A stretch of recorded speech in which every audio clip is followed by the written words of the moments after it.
Esther chapter 5, New King James Version. Now it happened on the third day that Esther put on her royal robes and stood in the inner court of the king's palace, across from the king's house, while the king sat on his royal throne in the royal house, facing the entrance of the house. So it was, when the king saw Queen Esther standing in the court, that she found favour in his sight.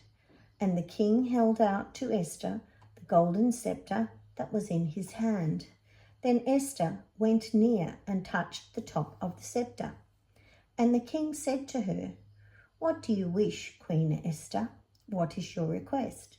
It shall be given to you, up to half the kingdom."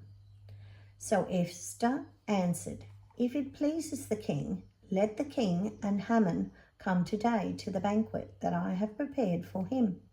Then the king said, "Bring Haman quickly, that he may do as Esther has said." So the king and Haman went to the banquet that Esther had prepared.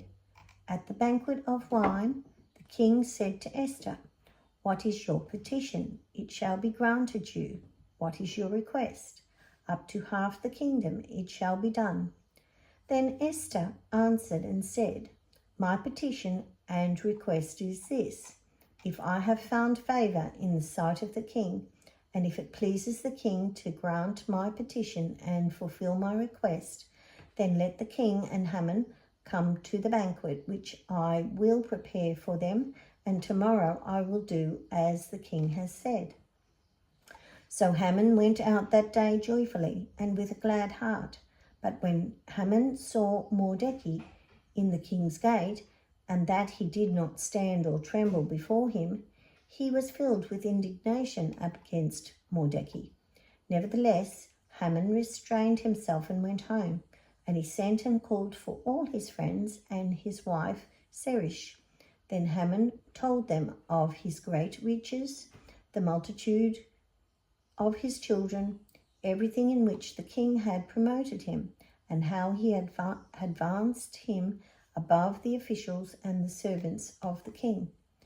Moreover, Haman said, "Besides, Queen Esther invited no one but me to come in with the king to the banquet that she prepared, and tomorrow I am again invited by her along with the king.